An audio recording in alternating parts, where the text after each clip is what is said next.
Assalamualaikum warahmatullahi wabarakatuh. Perkenalkan, nama saya Misri Hulfayani, NIM 23811307789. Di sini saya akan menjelaskan tentang landasan dan teori pengembangan kurikulum 2013. Yang pertama yaitu pengertian kurikulum menurut beberapa para ahli. Yang pertama yaitu menurut Ralph W. Tiller, kurikulum merupakan seluruh pengalaman belajar yang direncanakan dan diarahkan oleh sekolah untuk mencapai tujuan pendidikan tertentu. Kemudian yang kedua yaitu menurut Hilda Taba. Menurut Hilda Taba, kurikulum merupakan rencana pembelajaran yang disusun berdasarkan diagnosis kebutuhan peserta didik dan menekankan pentingnya peran guru dalam mengembangkan kurikulum secara induktif. Kemudian yang ketiga yaitu menurut Omar Hamali, kurikulum merupakan program pendidikan yang disediakan oleh lembaga pendidikan untuk mencapai tujuan pendidikan. Kemudian menurut Undang-Undang Nomor 20 Tahun 2003, kurikulum merupakan rencana dan pengaturan mengenai tujuan, isi, bahan pelajaran, serta cara yang digunakan sebagai pedoman penyelenggaraan pembelajaran. Dari berbagai definisi tersebut, maka dapat disimpulkan bahwa kurikulum merupakan sistem perencanaan pendidikan yang mencangkup tujuan, materi, metode, dan evaluasi pembelajaran. Kemudian yang kedua yaitu teori pengembangan kurikulum. Yang pertama yaitu model Tiller. Model Tiller mengajukan 4 pertanyaan mendasar, yaitu tujuan pendidikan apa yang hendak dicapai, kemudian pengalaman belajar apa yang dapat mencapai tujuan tersebut, kemudian bagaimana pengalaman belajar itu diorganisasikan, kemudian yang terakhir bagaimana cara mengevaluasi pencapaian tujuan. Kemudian yang kedua yaitu model Taba. Menurut Hilda Taba memiliki beberapa langkah, antara lain yaitu diagnosis kebutuhan, kemudian perumusan tujuan, kemudian seleksi isi, organisasi isi, seleksi pengalaman belajar, organisasi pengalaman belajar, kemudian evaluasi. Kemudian yang ketiga yaitu teori konstruktivisme. Teori ini menyatakan bahwa peserta didik membangun sendiri pengetahuannya melalui pengalaman dan interaksi sosial. Kemudian penjelasan yang ketiga yaitu tentang landasan kurikulum 2013. Kurikulum 2013 memiliki beberapa landasan, yaitu landasan filosofis, kemudian landasan yuridis, kemudian yang terakhir yaitu landasan psikologis. Kemudian materi yang keempat yaitu tentang pendekatan saintifik dalam kurikulum 2013. Dalam kurikulum 2013 ini memiliki beberapa pendekatan, yaitu mengamati, menanya, mengumpulkan informasi, menalar, kemudian mengomunikasikan. Kemudian yang kelima yaitu tujuan utama kurikulum 2013. Kurikulum 2013 memiliki beberapa macam tujuan, yaitu membentuk karakter dan akhlak mulia, kemudian mengembangkan kompetensi abad ke-21, kemudian menyeimbangkan sikap, pengetahuan, dan keterampilan. Kemudian yang terakhir yaitu analisis, mengapa dan dengan teori apa kurikulum 2013 dikembangkan. Kurikulum 2013 dikembangkan karena yang pertama yaitu tantangan globalisasi dan revolusi industri, kemudian krisis karakter generasi muda, kemudian kebutuhan pendidikan berbasis kompetensi, kemudian yang terakhir yaitu evaluasi terhadap kurikulum sebelumnya. Kemudian kurikulum 2013 dikembangkan berdasarkan teori Tiller, kemudian teori konstruktivisme, kemudian teori rekonstruksi sosial, dan yang terakhir yaitu teori humanistik. Demikian yang dapat saya sampaikan. Terima kasih. Perkenalkan, nama saya Fadila Rumtilawati, NIM 23811300793. Di sini saya akan menjelaskan tentang struktur dan karakteristik kurikulum 2013 atau K13. Struktur dan karakteristik kurikulum 2013 atau K13 merupakan bagian penting dari pengembangan kurikulum berbasis kompetensi yang diimplementasikan oleh pemerintah Indonesia sebagai penyempurnaan dari kurikulum tingkat satuan pendidikan. atau KTSP 2006. Kurikulum ini mulai diberlakukan secara bertahap sejak tahun pembelajaran 2013-2014 dan secara penuh diberlakukan pada tahun 2016. Landasan filosofis dan pendekatan. Kurikulum 13 didasarkan pada filosofi pendidikan yang berakar pada budaya bangsa Indonesia, dengan tujuan membangun karakter dan kompetensi peserta didik secara menyeluruh. Pendekatan utama dalam kurikulum ini adalah pendekatan saintifik yang dirancang untuk menumbuhkan kemampuan berpikir kritis, kreatif, dan inovatif. Pendekatan ini meliputi 5 langkah utama yang dikenal sebagai 5M. Pertama, mengamati, kedua, menanya, ketiga, mengumpulkan informasi, keempat, mengasosiasi, dan terakhir, mengkomunikasikan. Pendekatan ini tidak hanya berpusat pada penguasaan materi, tetapi juga pada proses pembelajaran yang aktif dan berorientasi pada pengembangan kompetensi. Struktur kompetensi. Kurikulum 13 atau K13 memiliki struktur kompetensi yang terbagi menjadi 2 komponen utama, yaitu kompetensi inti atau KI dan kompetensi dasar atau KD. Kompetensi inti adalah tingkat kemampuan yang harus dimiliki peserta didik untuk mencapai standar kompetensi lulusan atau SKL yang berlaku di setiap tingkat kelas. KI berfungsi sebagai payung pengintegrasi seluruh muatan pembelajaran dan menjadi dasar dalam menyusun kompetensi dasar di tingkat mata pelajaran.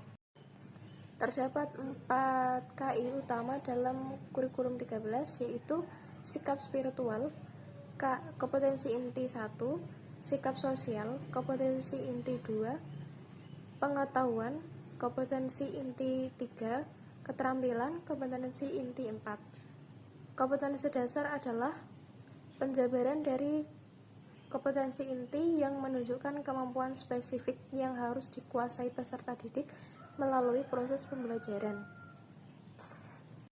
Bahasan selanjutnya adalah tentang teori pengembangan dan struktur kurikulum merdeka. Yang pertama adalah pengertian kurikulum merdeka. Kurikulum merupakan jantung dari sistem pendidikan. Ia bukan sekedar daftar mata pelajaran, melainkan arah dan tujuan dan cara membentuk generasi masa depan di Indonesia. Pembaruan kurikulum terus dilakukan untuk menyesuaikan dengan perkembangan zaman, kebutuhan peserta didik, serta menyesuaikan tantangan global. Salah satu bentuk pembaruan tersebut adalah kurikulum merdeka yang secara resmi diatur dalam Permendikbudristek tahun 2000 nomor 12 tahun 2024. Nah, kurikulum merdeka ini lahir dari kesadaran bahwa pembelajaran tidak boleh lagi berpusat pada guru semata, tetapi harus berorientasi pada kebutuhan dan potensi serta perkembangan peserta didik. Kurikulum ini juga dirancang untuk memberikan fleksibilitas kepada satuan pendidikan dalam mengembangkan pembelajaran yang kontekstual, relevan, dan bermakna. Landasan teoritis pengembangan kurikulum merdeka. Yang pertama adalah teori konstruktivisme. Dalam teori ini beranggapan bahwa pengetahuan dibangun secara aktif oleh peserta didik melalui pengalaman belajarnya. Tokohnya seperti Jean Piaget dan Lev Vygotsky menekankan bahwa belajar adalah proses aktif dan sosial. Dalam konteks kurikulum merdeka, pendekatan ini tercermin melalui pembelajaran yang berpusat pada siswa, diskusi kolaboratif, eksplorasi, dan refleksi. Nah, yang kedua adalah teori pembelajaran berbasis kompetensi atau competency-based education. Pendekatan ini berbasis pada kompetensi, menekankan pada capaian pembelajaran yang harus dikuasai oleh peserta didik. Dalam kurikulum merdeka ini, capaian pembelajaran disusun berdasarkan fase perkembangan peserta didik, bukan sekedar jenjang kelas. Kemudian yang ketiga adalah teori project-based learning. Project Based Learning ini biasa disebut PJBL. merupakan pendekatan pembelajaran yang menekankan pada kegiatan proyek sebagai sarana pembelajaran bermakna. Pendekatan ini ditetapkan dalam proyek penguatan profil pelajar Pancasila atau biasa disebut P5. Melalui P5, peserta didik belajar memecahkan masalah nyata, bekerja dalam tim, serta mengembangkan kreativitas dalam tanggung jawab sosial. Pendekatan ini selaras dengan pengembangan keterampilan abad ke-21, seperti berpikir kritis, kolaborasi, komunikasi, dan kreativitas. Landasan yang keempat adalah filosofis profil pelajar Pancasila. Profil pelajar Pancasila menjadi arah utama pembentukan karakter dan kurikulum merdeka.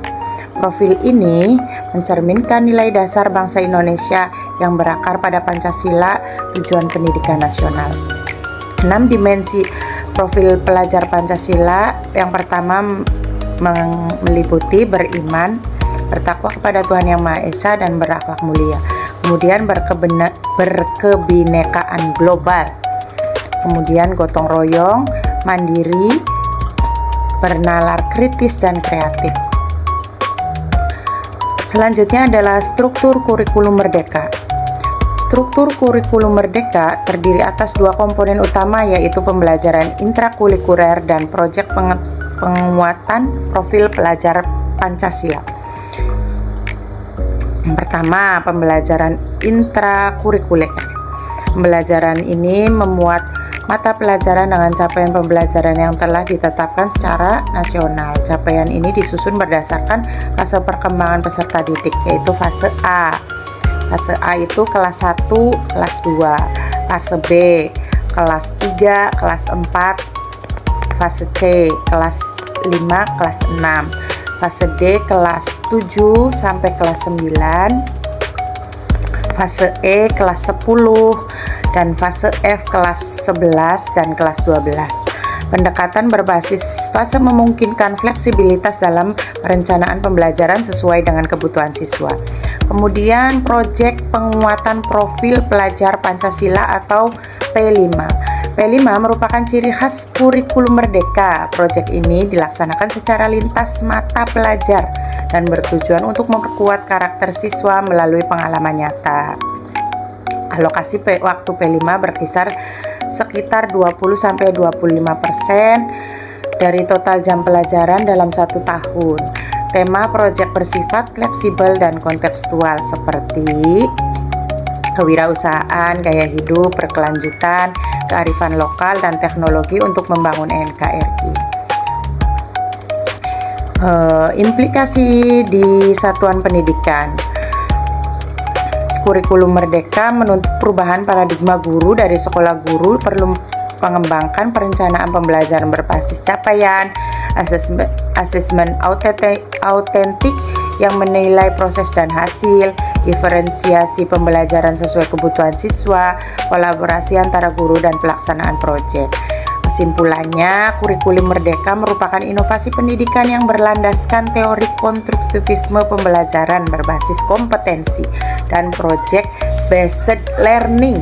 Struktur kurikulumnya yang fleksibel memberikan ruang bagi sekolah untuk menyesuaikan pembelajaran dengan kebutuhan peserta didik. Melalui integrasi pembelajaran intrakurikuler dan proyek penguasaan profil pelajar Pancasila, kurikulum merdeka diharapkan mampu menghasilkan generasi yang tidak hanya unggul secara akademik, tetapi juga berkarakter, adaptif, dan siap menghadapi tantangan global. Terima kasih. Bismillah teman-teman, izinkan saya Risa Farnisa Mujahidah untuk melanjutkan pemaparan teman-teman yang sebelumnya. Pada kesempatan ini saya akan memaparkan hasil analisis perbandingan antara kurikulum 2013 dengan kurikulum merdeka, serta implikasinya terhadap guru dan peserta didik. Yang pertama yaitu dari segi teori pengembangan kurikulum. Kurikulum 2013 dikembangkan berdasarkan pendekatan berbasis kompetensi. Struktur dan pengembangannya mengacu pada kompetensi inti dan kompetensi dasar yang dirancang secara sistematis dan terstruktur. Kurikulum 2013 menekankan keseimbangan antara sikap, pengetahuan, dan keterampilan melalui pendekatan saintifik, Sementara itu, kurikulum merdeka lebih dipengaruhi oleh teori konstruktivisme yang menempatkan peserta didik sebagai subjek aktif dalam pembelajaran. Kurikulum merdeka memberikan fleksibilitas kepada guru dalam menyusun pembelajaran sesuai dengan kebutuhan siswa. Pembelajaran berbasis proyek dan penguatan profil Pancasila menjadi ciri khas utamanya. Yang kedua, yaitu kita lihat dari segi struktur kurikulum. Pada kurikulum 2013, struktur pembelajaran dirumuskan dalam bentuk KI dan KD yang berlaku untuk setiap jenjang kelas. Nah, artinya setiap kelas memiliki target kompetensi yang harus dicapai dalam 1 tahun ajaran. Sedangkan pada kurikulum merdeka, struktur pembelajaran menggunakan CP atau capaian pembelajaran yang disusun berdasarkan fase, bukan per kelas. Hal ini memberikan ruang fleksibilitas dan memungkinkan pembelajaran lebih menyesuaikan dengan tingkat perkembangan peserta didik. Kemudian yang ketiga, dari segi sistem penilaian. Kurikulum 2013 menerapkan penilaian yang sistematis yang mencakup 3 dimensi, yaitu sikap, pengetahuan, dan keterampilan. Penilaiannya cukup komprehensif, namun dalam praktiknya sering dianggap kompleks dan administratif. Nah, sebaliknya, kurikulum merdeka lebih menekankan pada asesmen formatif dan diagnostik. Fokusnya bukan hanya pada hasil akhir, tetapi pada proses dan perkembangan belajar siswa. Penilaiannya lebih sederhana, namun menuntut kreativitas guru dalam merancang instrumen yang bermakna. Selanjutnya, jika kita lihat dari implikasinya terhadap guru, kurikulum 2013 cenderung memberikan struktur yang jelas, namun ruang inovasi relatif terbatas. Sementara kurikulum merdeka memberikan kebebasan yang lebih luas, tetapi membutuhkan kesiapan kompetensi dan pola pikir guru yang lebih adaptif. Sedangkan jika kita lihat dari sisi peserta didik, kurikulum 2013 membentuk kedisiplinan dan sistematika belajar. Namun kurikulum merdeka dinilai lebih relevan dengan kebutuhan abad ke-21 karena mendorong kreativitas, kolaborasi, berpikir kritis, dan pemecahan masalah. Secara kritis, dapat disimpulkan bahwa